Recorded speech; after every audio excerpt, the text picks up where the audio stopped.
Assalamualaikum warahmatullahi wabarakatuh. Selamat datang dalam video pernyataan dosen dalam unjuk kerja Tri Dharma Perguruan Tinggi. Perkenalkan, nama saya Azhari SE MSN. Saya merupakan dosen program studi S1 Manajemen Fakultas Ekonomi dan Bisnis Universitas Bumi Persada Losmawe. Saya pengampu mata kuliah Manajemen Strategik, di mana mata kuliah ini merupakan mata kuliah wajib pada semester 3. Bobot mata kuliah manajemen strategik yaitu 3 SKS, 2 SKS teori, dan 1 SKS praktek. Mata kuliah manajemen strategik diberikan pada mahasiswa di semester 3 untuk mempelajari dan memperdalam berbagai strategi dan diawali dengan tahap formulasi strategi, dilanjutkan implementasi strategi, dan diakhiri dengan tahap evaluasi strategi. Masing-masing tahap dalam mata kuliah manajemen strategi ini memerlukan keterlibatan mahasiswa secara aktif dengan melakukan observasi lapangan ke UKM-UKM. Ketiga tahapan dalam manajemen strategik akan diterapkan pada UKM tempat mahasiswa melakukan observasi.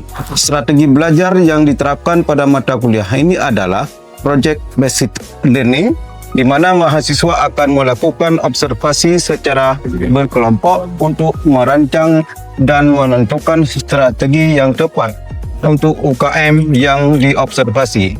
Sehingga output dari mata kuliah ini berupa laporan hasil observasi yang akan dipresentasikan oleh masing-masing kelompok.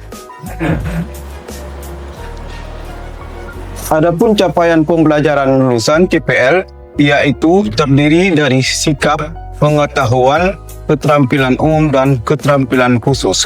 Sikap lulusan mampu mengintegrasikan nilai, norma, serta seluruh sikap akademik. Pengetahuan, lulusan mampu menjelaskan berbagai teori dan konsep-konsep berkenaan dengan manajemen strategik. Keterampilan umum, lulusan mampu mengambil keputusan strategis untuk mengembangkan diri dengan tepat. Keterampilan khusus, lulusan mampu mengelola organisasi secara etis. Adapun capaian pembelajaran mata kuliah ini: 1. Mahasiswa mampu menelaah secara cermat teori-teori manajemen strategik. 2. Mahasiswa mampu mengevaluasi secara cermat lingkungan dan strategi perusahaan. 3. Mahasiswa mampu secara tepat keputusan strategis berdasarkan data studi kasus. 4. Mahasiswa mampu menunjukkan karakter tangguh, kolaboratif, adaptif, inovatif, inklusif, dan kewirausahaan di dalam kegiatan pembelajaran manajemen strategis. Selanjutnya, subcapaian pembelajaran mata kuliah CPMK mata kuliah ini yaitu: 1. Mampu memahami karakteristik manajemen strategi. 2. Mampu memahami lingkungan bisnis eksternal. 3. Mampu memahami lingkungan bisnis internal. 4. Mampu memahami visi dan misi. 5. Mampu memahami rumusan strategi jangka panjang. 6. Mampu memahami analisis strategi dan pemilihan strategi. 7. Mampu memahami faktor-faktor yang berpengaruh pada strategi. 8. Mampu memahami manajemen dan operasi. 9. Mampu memahami staffing dan directing. 10. Mampu memahami evaluasi strategi. 11. Mampu memahami etika bisnis, tanggung jawab sosial, keberlanjutan lingkungan. 12. Mampu memahami isu-isu global dan internasional. 13. Mampu mempresentasikan hasil analisis case study manajemen strategi. 14. Mampu mempresentasikan hasil analisis case study manajemen strategi.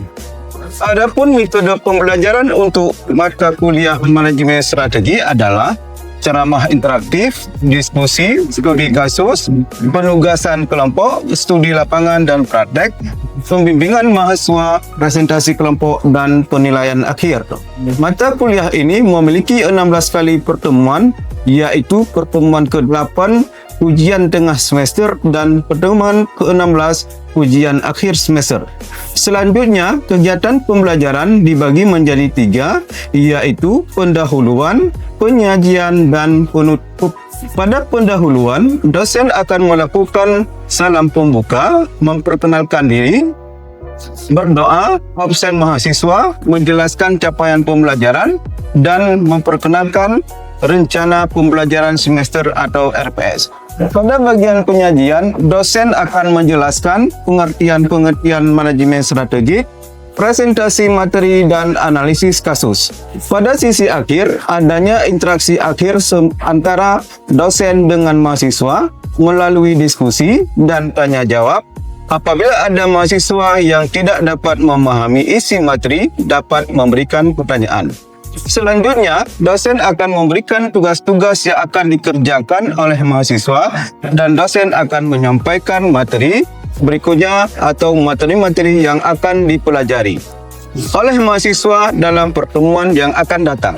Pada asesmen akhir pertemuan, yaitu terdapat komponen penilaian, partisipasi dengan bobot 5%, komponen penilaian tugas individu dengan bobot 5%, komponen penilaian presentasi dengan bobot 10%, komponen penilaian laporan praktik dengan bobot 20%, komponen penilaian UTS dengan bobot 25%, komponen penilaian UAS dengan bobot 35%, sehingga total 100%. Untuk penjelasan lebih lanjut, silakan simak video pembelajaran berikut ini. Terima kasih. Assalamualaikum warahmatullahi wabarakatuh.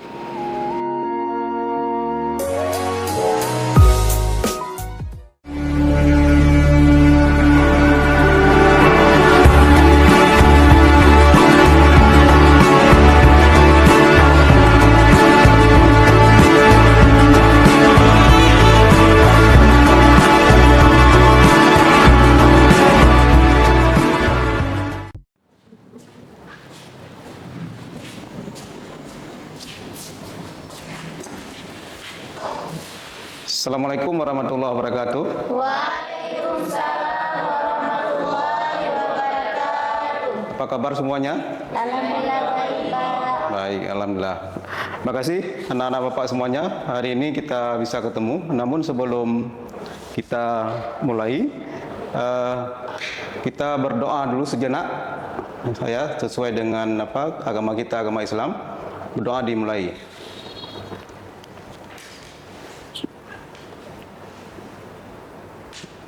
Selesai. Baik, hari ini kita akan lakukan proses perpilihan. Namun sebelumnya Bapak akan absen dulu satu persatu.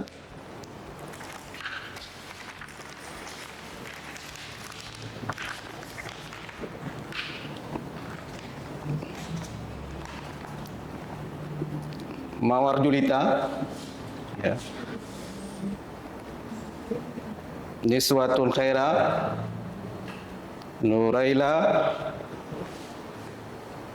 Niswatul Khaira, Nanda Azura,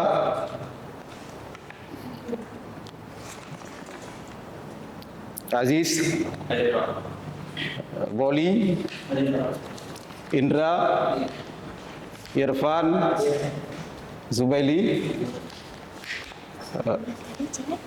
Raudatul Jannah. Baik, terima kasih. Untuk hari ini, Bapak sudah absen untuk perkuliahan hari ini. Sebagaimana biasa, mengingat hari ini adalah pertemuan perdana kita di mata kuliah Manajemen Strategi. Mata kuliah ini merupakan 3 SKS untuk semester ini. Nanti teknisnya ada 2 SKS kita teori dan 1 SKS lagi praktek. Nah, berbicara mata kuliah ini adalah mata kuliah strategi yang sifatnya adalah bervariasi karena nanti ada perbandingan antara dari satu negara dengan negara lain, ada letak perbedaan. Di sini contoh ini strategi yang dilakukan oleh negara Malaysia. Jadi negara Malaysia melakukan pola strategi tersendiri. Kemudian negara Thailand juga demikian melakukan pola strategi sendiri. Kemudian Singapura juga ada strategi tersendiri. Kemudian juga ada negara China ya. Nah, kalian nampak ya? China. Kemudian di negara Afrika ya, ini strategi yang mereka lakukan. Selanjutnya ada beberapa di Indonesia yang memang sudah menjadi viral, kota yang hebat di Indonesia termasuk Jogja di sini. Nah, kemudian dalam hal mata kuliah kita di sini, karena mata kuliah manajemen strategik ada tujuannya. Kita belajar ada tujuan. Yang pertama, tujuan mahasiswa adalah mampu menjelaskan secara umum makna manajemen strategi. Ya. Kemudian mampu menjelaskan konsep manajemen strategik. Ya. Mampu menjelaskan secara umum model-model manajemen strategik. Dan terakhir mahasiswa menjelaskan manfaat manajemen strategik. Ini ada 4 pertanyaan yang akan kita diskusikan, kita pelajari untuk di semester pertama dan khususnya di pertemuan perdana hari ini. Nah, metode pembelajarannya adalah yang pertama kita kontrak kuliah. Nanti ada kesepakatan kontrak kuliah, diskusi, tanya jawab dan ceramah, diskusi kelompok, studi kasus dan nilai akhir. Kita ada 3 SKS, 1 SKS 50 menit, berarti 150 menit yang akan kita belajar selama tatap muka. Kemudian ujian, ada ujian UTS, ada ujian UAS dan nilai-nilai lainnya yang memang harus diikuti oleh mahasiswa. Nah, terkait dengan materi mata kuliah ini, ada beberapa materi yang harus kita dapatkan. Di antaranya, agenda pembahasan nanti ada makna strategi, definisi strategi, perbedaan strategi dan taktik, sejarah manajemen strategi, definisi manajemen strategi, manfaat manajemen strategi, globalisasi, merupakan di sini lebih mengarah ke tantangan kepada manajemen strategi, model-model manajemen strategi dan tingkat organisasi dan strategi. Ini agenda pembahasan yang akan kita pelajari selama 150 menit. Selanjutnya sekilas kita akan lihat dulu makna dari strategi ya. Di sini jelas sebagai dasar awal, kata strategi itu berasal dari bahasa Yunani, yaitu kata strategos yang berarti kepemimpinan, artinya kepemimpinan militer ya. Kemudian strategi militer atau strategi dalam konteks awal adalah sesuatu yang dikerjakan para pemimpin militer atau jenderal untuk memenangkan pertempuran. Ini strategi orang militer yang menggunakan ya. Nanti ada strategi sipil seperti apa. Seorang jenderal harus membuat rencana, keputusan dan tindakan berdasarkan pemahaman keadaan eksternal dan internal ya. Nah, kita lanjutkan. Nah, strategi berperang ala Sun Tzu. Jadi ini bahasa negara sebelah ya.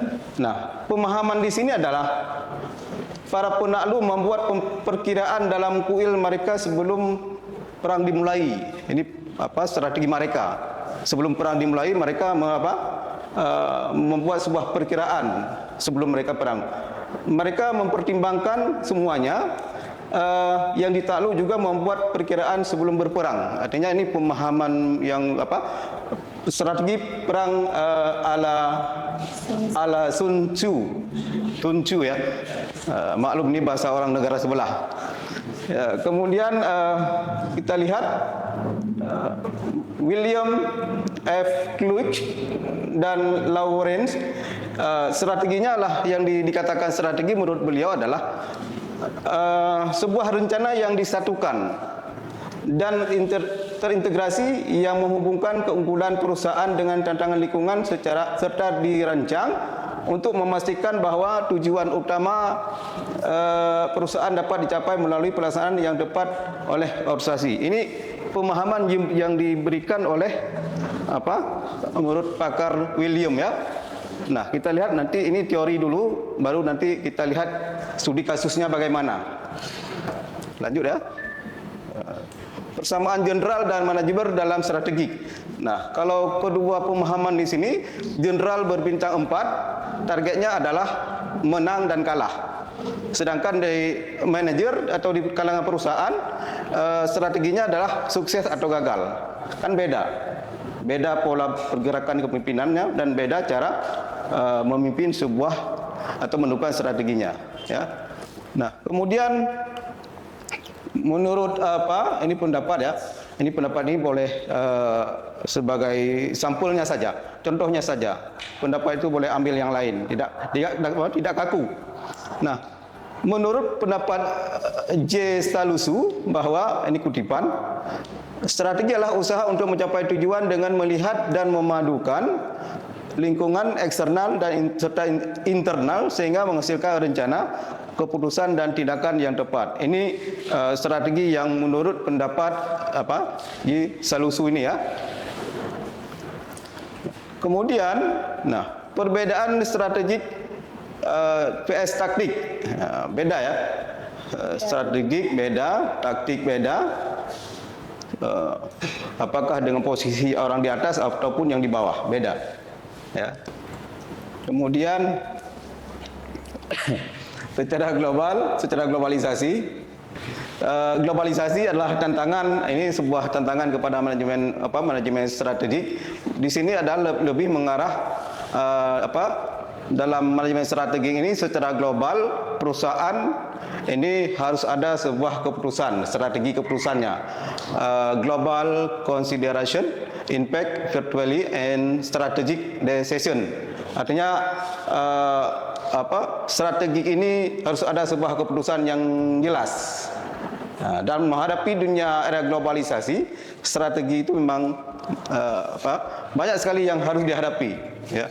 Apalagi perusahaan itu memang strateginya yang banyak sekali tantangan yang harus dihadapi. Kemudian inti dari aspek penting manajemen strategi adalah ada perumusan strategi, ya. Kemudian ada, ini maknanya silakan dicari sendiri, dikembangkan sendiri. Ini Bapak semua sampaikan sekilas saja. Ada perumusan strategi, implementasi strategi, evaluasi strategi, dan peningkatan kinerja. Artinya ada 4 inti dari aspek manajemen strategi. Selanjutnya, ciri-ciri organisasi bertaraf dunia, karena berbicara tadi di dunia global tadi, itu menghadapi strategi itu digunakan oleh semua lintas. Nah, cirinya ada beberapa ciri-ciri organisasi bertaraf dunia. Yang pertama, di organisasi itu harus ada fokus terhadap pelanggan tinggi. Ya, ini untuk menghadapi ciri-ciri organisasi bertaraf dunia. Kemudian pembelajaran dan perbaikan terus-menerus. Artinya orang begitu selalu update ya. Kemudian strukturasi fleksibel. Fleksibel paham ya kalian ya? Paham ya? Secara fleksibel strukturnya, tidak berbelit-belit. Kemudian pengurusan sumber manusia yang kreatif, SDM-nya kreatif, ya. Dan lingkungan demokratik, ya, bebas. Negara kalau sudah ada dalam organisasi itu bebas memberi pendapat, bebas memberikan argumen, bebas kritik, saran. Nah, jadi sudah dikatakan di lingkungan demokratik. Teknologi, terakhirlah teknologi pendukung yang sangat baik, teknologi. Apalagi ini dunia IT sekarang, teknologi. Nah, teknologi adalah di depan sekarang, ya. Oke, kemudian model manajemen strategik. Ada berapa model? Ada proses 1, ya, prosesnya proses awal, bina visi dan misi. Proses 2, lingkungan internal eksternal. Kemudian objek, jangka panjang, strateginya lah penyusunan, nilai dan pilih strategik. dan kebijakan. Proses 4 implementasi, ada program anggaran. Nah, biasa di sini cukup penting ya. Model proses keempat ini penting sekali. Untuk ada program anggaran prosedur. Dan terakhir evaluasi dan pengendalian strategi. Nah, ini semua adalah model-modelnya. Jadi Bapak nggak sempat jelaskan ini semua, nggak cukup waktu nih. Ini banyak ini masing-masing punya makna, tanda arahnya ke kanan semua, dari kanan ke bawah, terus ditunjukkan ke atas lagi. Ini ada makna. Inilah model-model strategi yang sudah dilakukan oleh kalangan semua pihak. Model manajemen strategi ada menurut pendapat, ya ini pendapat Fritz R. David. Nah, ini ada menurut pendapat. Di sini ada maksudnya di sini dari penjelasan di atas tadi ya, di penjelasan tadi di atas ini ditegaskan lagi dengan 3 tahapan, 3 proses. Ada proses penyusunan, implementasi dan evaluasi ya. Oke. Model yang strategi yang disampaikan oleh William juga ini ada hampir sama ya.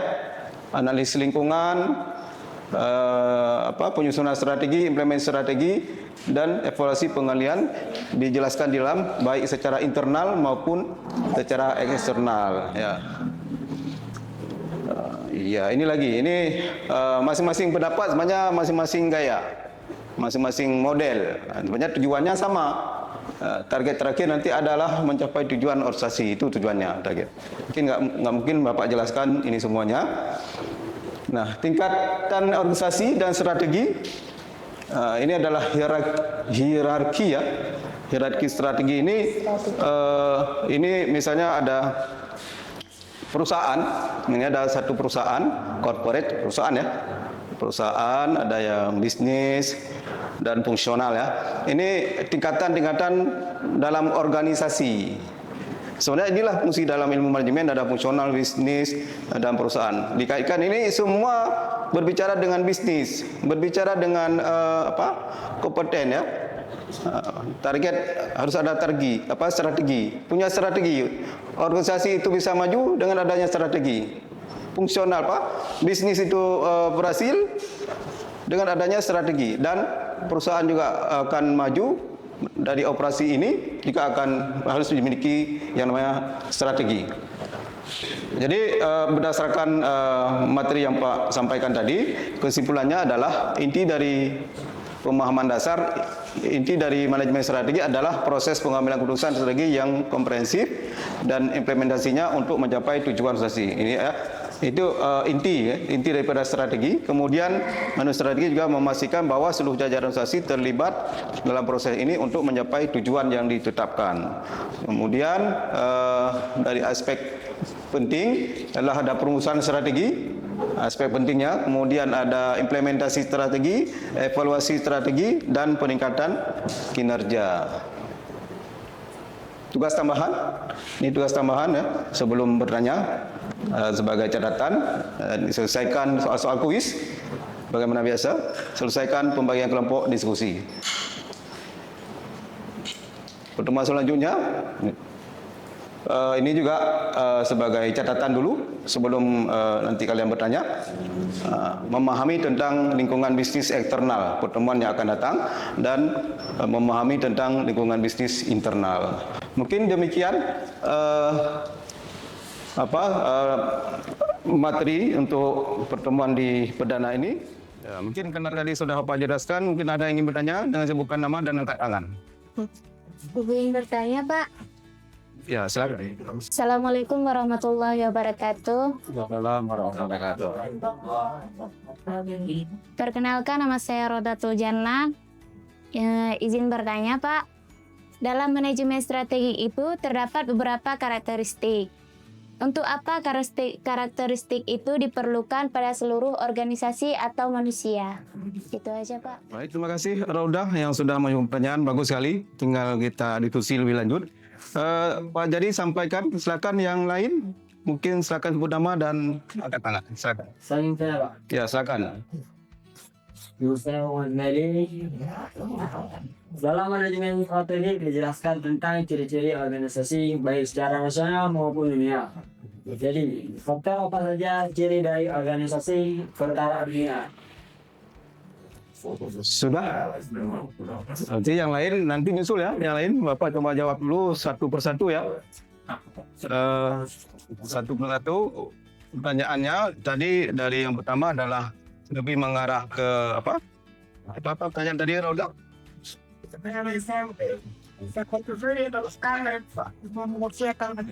Iya baik. Ciri-cirinya ya. Ciri-ciri organisasinya diantaranya adalah apa terkait dengan pelanggan tinggi, kemudian apa sumber daya yang kreatif dan apa pendukung yang sangat baik. Selanjutnya apa perbaikan terus menerus dan struktur organisasi yang fleksibel itu dari ciri-ciri ya. Ciri-ciri dari ya. Oh yang punya pertanyaan dari Poli ya. Ya nggak apa-apa. Artinya dua-dua pertanyaan tetap Pak Jadi jawab dulu, nanti kalian tambah lagi. Ya mungkin itu ya Poli ya. Ada beberapa jawaban yang Pak Jadi sampaikan tadi.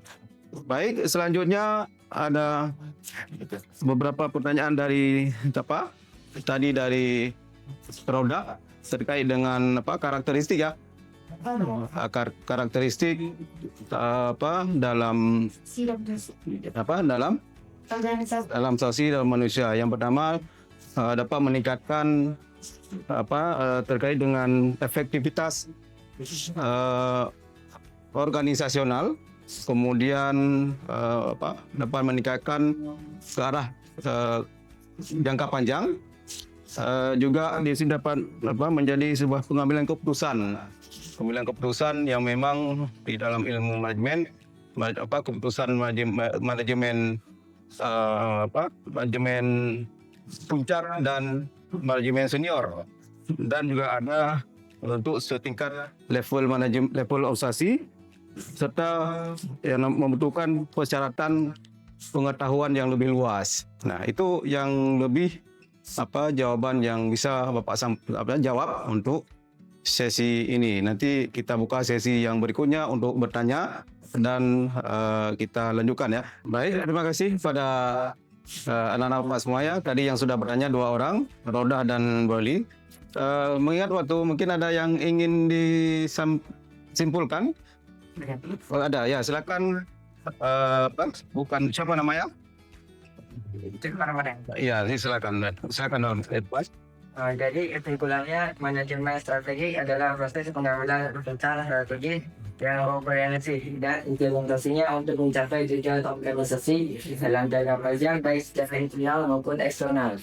Lalu aspek penting manajemen strategi diantaranya perumusan strategi, implementasi strategi, evaluasi strategi, dan peningkatan kinerja. Dan yang terakhir, manfaat manajemen strategi yaitu memberi arah pencapaian tujuan organisasi, mengantisipasi perubahan, membantu memikirkan kepentingan berbagai pihak, meningkatkan keterlibatan berbagai pihak, menghindari tumpang tindih kegiatan, dan meningkatkan efektivitas dan efisiensi. Ya, baik. Terima kasih untuk Irfan yang sudah beranikan diri untuk menyimpulkan diskusi kita pertemuan di hari ini. Mungkin demikian ya, mengingat waktu. Maka hari ini Pak Jadi mohon maaf, insya Allah kita akan ketemu kembali di pertemuan berikutnya. Pak Akhiri, billahi taufiq wal hidayah. Assalamualaikum warahmatullahi wabarakatuh.